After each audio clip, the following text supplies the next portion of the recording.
friends, it is the day before Thanksgiving, and we are going to be making a new sourdough for Thanksgiving. So I love to have fresh breads for all of my meals whenever I have company over.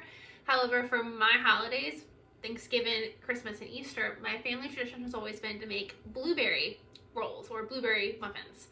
So these are actually store-bought blueberry muffins that are my favorite muffins, and these are one thing that I will never ever try to make myself unless the company that we buy the box mix from stops making it, because I've tried a couple times to make it and it's not as good as the box mixed. So instead, we don't do rolls or bread or anything like that for our Thanksgiving meal.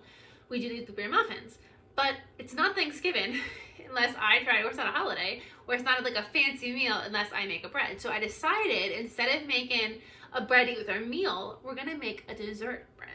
So I'm using my favorite book. If you follow me at all, you know that this is my favorite book, Everyday, Artisan Sourdough Made Simple by Emily Raffa. And today we're gonna be making this beautiful little thing. This is a no-knead chocolate chunk focaccia with cream cheese and Nutella. Sounds delicious, right?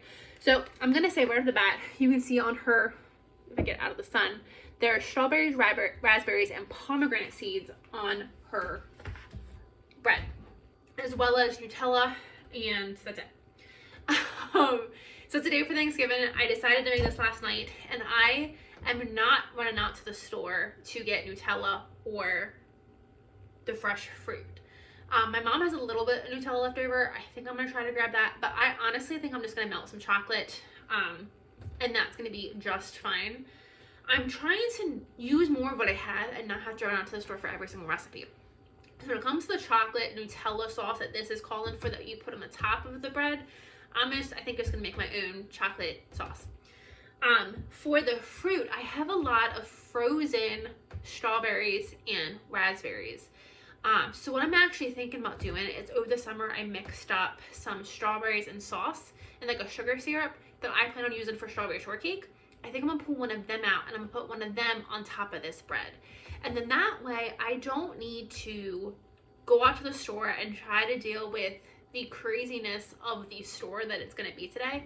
But then I'm also just using what I have. So I'm really trying to focus on modifying recipes to use what I already have in the house, because I already have everything basically that I need.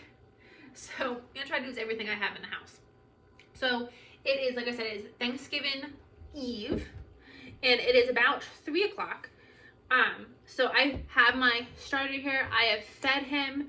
I fed him about an hour ago, and I just had him on a heated mat back here. My house is chilly, so I think going to, no, I'm not. I think I'm gonna put him on a heated mat. I think I'm getting ready to go away for the evening. So I think when I get home tonight, I will move this to the heated mat, and he can sit all night on the heated mat. But for right now, I'm just gonna leave him on the counter. So we have that sun is just not helping anything. I don't know where the black is. You can go right there maybe. We have a very active, look at that active starter. So this sourdough calls for a couple of different things. I got a hair stuck on the rim here. Let me get that off. Come on. Okay, so we're gonna go ahead and we're gonna get this bread started. So oh, you guys can see. I have my bowl here, and so we're gonna take, it says whisk the flour, cocoa powder, and salt together in a large bowl. Okay, so we need 500 grams of flour.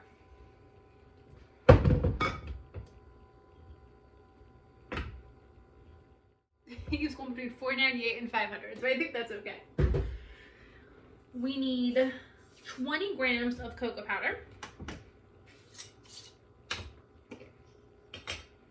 Cocoa powder smells so good.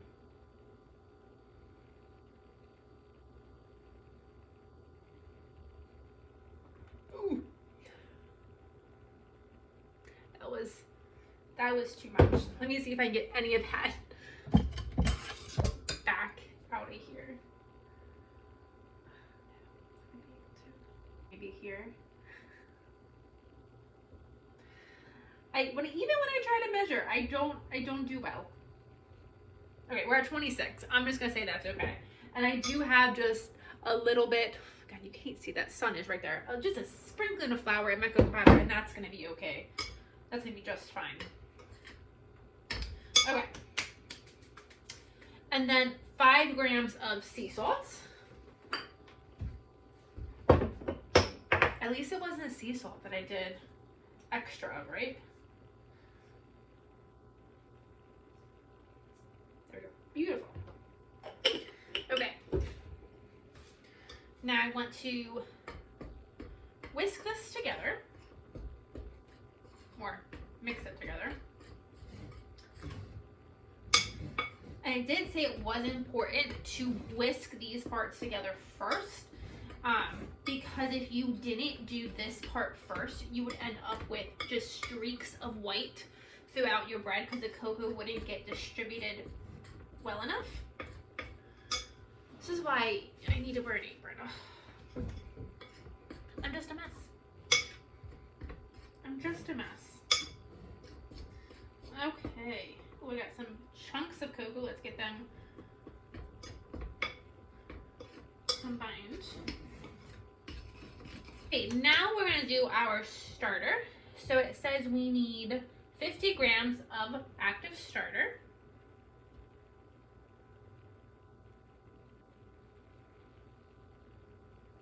Look how beautiful that is. Oops. Okay. And then this guy I don't actually plan on using right now, so I'm going to put him back in the fridge. And he's still active and bubbly. I never feed him after I use him. He is still beautiful and warm and active and bubbly. So I'm just going to put him back in the fridge. And then what I do when I want to use him again is I get him out a couple hours before, the night before, or like 8 hours before, set him on the counter, and he'll do his rise and fall. Now that he's already like half risen, he won't rise again, but he's not at his peak. So he will rise a little bit when he comes out of the fridge, but he won't do a full rise and fall because he's already started to rise. I hope that makes sense. Okay, so we did our starter. We need 400 grams of cool water.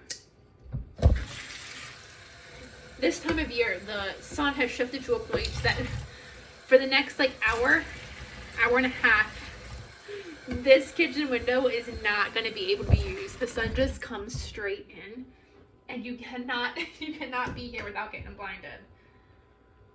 So I want to get this done before that happens.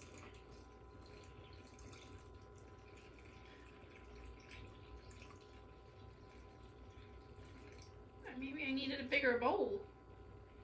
I think we'll be okay. Oh, and that was, of course, too much water. Oh my god. I need to just stop for today.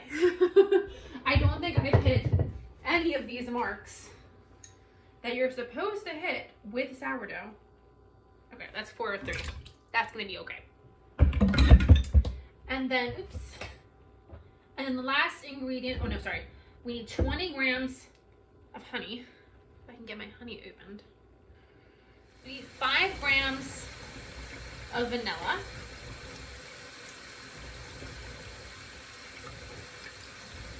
Perfect. And I'm trying to get my honey open.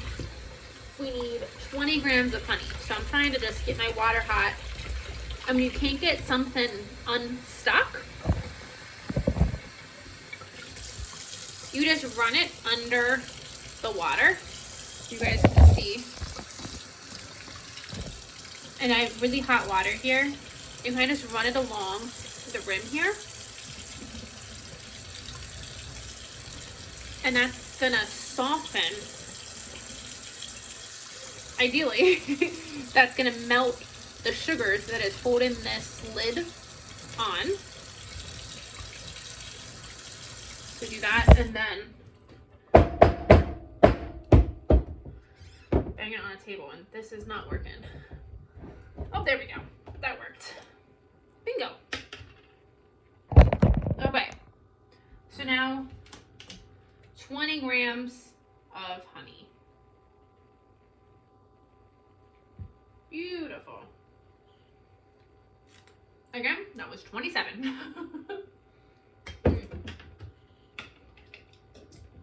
Love honey. Okay, that is all of our ingredients. So we're just going to get this mixed up. And it says this will form a shaggy dough. And then I'm gonna let it sit for about 45 minutes.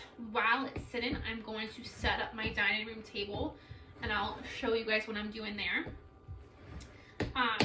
And then when we come back, after the dough is rested, we add the chocolate chips, and we need to incorporate, and then we cover with a damp towel and let rise for 12 to 18 hours.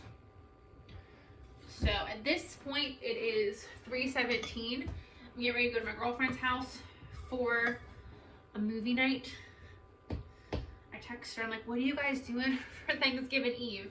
Do you want to have a movie night with me? So I think we're going to kick out her husband, and we're going to watch Christmas movies. So that'll be fun. So I'm getting ready to head over there here soon. So I wanted to get this started. So this is going to rise for almost the full 18 hours. And I think that's going to be okay. With sourdoughs, I think it's time to use my hands. With sourdoughs, I have found that so I have a couple other books that I really do like. I have the saltwater yeast, flour saltwater yeast. That's a really, really good bread book. That guy is a artisan bread baker. He does it for a living, and his breads are gorgeous. And his breads are fun because they take, like, some are sourdough and some are yeast, but his do take, like, his are the breads that sourdough has a reputation for kind of being like kneady, and you need to like knead it for 20 minutes and then walk away and come back half an hour later and knead it for 20 minutes. And so his breads are like that, and they take like 2 full days to make, and they're very, very hands-on. So they're fun on the one hand, but they're not what I want to do my everyday breads. But I really found, particularly with this book, with Emily Rafa's recipes, her breads are very forgiving. So I can leave this longer than I need to, and or longer than it says, and it should be fine. And I like, see, there's the sun. I like breads that are that forgiving, because just, you never know what your schedule's gonna be, and I like my sleep, and I don't like waking up early because my bread needs to be attended to. So I love that this is very flexible, and I'm not worried at all about it sitting out for at least 18 hours before the next step. So this is what she looks like now. I'm gonna clean up here, I'm gonna let her sit, and let's go into the living room and start setting up our dining room. So for all the holidays, it's just me and my parents. We don't have a large family. We used to have my grandparents over and my godparents over, and now it's just us. So I have a gorgeous dining room, and I love her. So let me give you a quick tour of my dining room, and then I'll tell you why I'm not using her. So I've shown you guys that pantry before, and this is just my pretty dining room, and I love it. Obviously, my dining room table is a little bit messy. I'm gonna cook my turkey in there tomorrow, and then I picked this up at a thrift store. So I'm gonna make some candles in here hopefully this weekend. But I had it set for Thanksgiving and everything like that too, and it's just a little bit messy right now. But we're not eating dinner there. Get rid of that reflection. We eat dinner at around noon. And that way, so I have a Thanksgiving tradition I do every year, and I'm very, very traditional, but I have a how do I get rid of these reflections? I don't know where these reflections come from. Maybe there are Lisa's out on my face. So I'm very, very traditional. I like to have my traditions. So, I Thanksgiving Day, I host, we do it up to lunch. We eat at noon, and at noon we clean up. My parents go home, they take their naps, and then I tear down all of my Thanksgiving decorations. So I don't have too much over there, but I tear like the whole mantle down. I have wreaths and pumpkins still. I tear all of this stuff down, and I will open a bottle of wine tomorrow night, and I will just put up all my Christmas stuff. I'll put on Christmas music, and by this time tomorrow, close to it, I will have a good chunk of my Christmas stuff up. So that's my tradition. So I'm okay with it not being a big to-do. So because we eat at noon, we also like to watch the Macy's Thanksgiving Day Parade and the dog show. I do not like to skip either one of those, and I refuse to put a TV in my dining room. I have a TV in almost every single room of my house, and I refuse to put one in my dining room. So we need to have the TV. So I actually set a table up in this open space so that we can sit here and still watch the dog show. So don't judge me, but we're gonna get that set up and decorated now.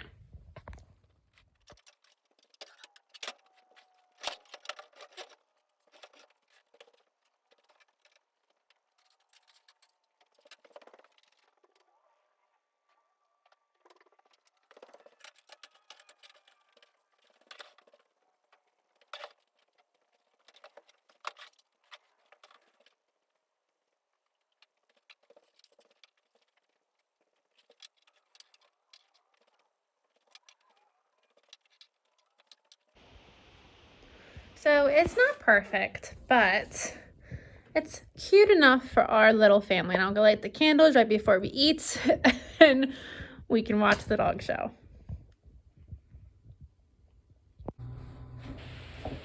So this is rested for about 45 minutes. So if I can get these open. There we go. Lordy, that was on tight. I just have some mini semi-sweet chocolate chips. Gonna dump that whole container in there, and I'm just gonna get these mixed to combine, and then when this bakes, these will bake into the bread and just be extra gooey, delicious pockets of chocolate. Ugh, so yummy. So excited for this bread. I think it's good. So I'm gonna put a damp, or this is a wet towel, I'm gonna put a wet towel over top of this, and then when I get home this evening, I'm gonna check it, see how it's risen, see what she looks like, and then decide at that point if I wanna put her on the heat mat and rise overnight.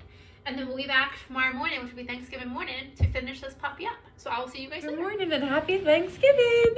So we are gonna check in on our bread. I've already checked on her this morning, and that sun is brutal. And she looks gorgeous. Let me bring you down here so you don't have the sun on my face. Look at that.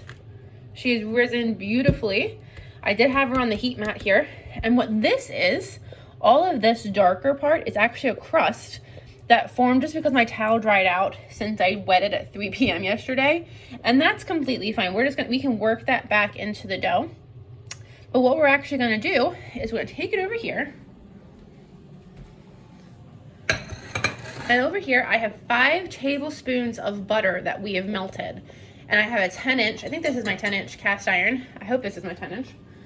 You need a 10-inch cast iron, melt 5 tablespoons of butter in it, and we're gonna take this, we're gonna dump this into our cast iron, and then we're gonna toss it around in the cast iron and get this bread entirely coated in our cast iron. I did forget to mention this butter just finished melting, and I actually wanna let it cool slightly. So it is 8:11 right now, so I'm just gonna let it cool for probably about 5 minutes, and then I'll put my bread in it.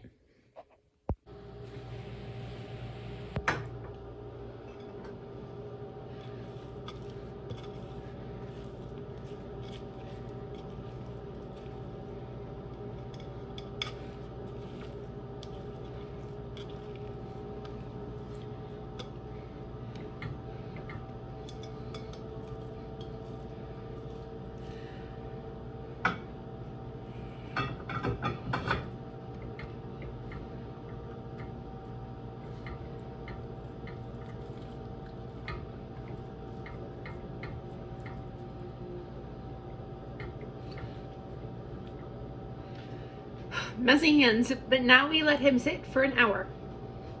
After an hour of rising, this is what the bread looks like. It is filled out that pan, but if it hasn't filled out your pan, just spread it to the edges.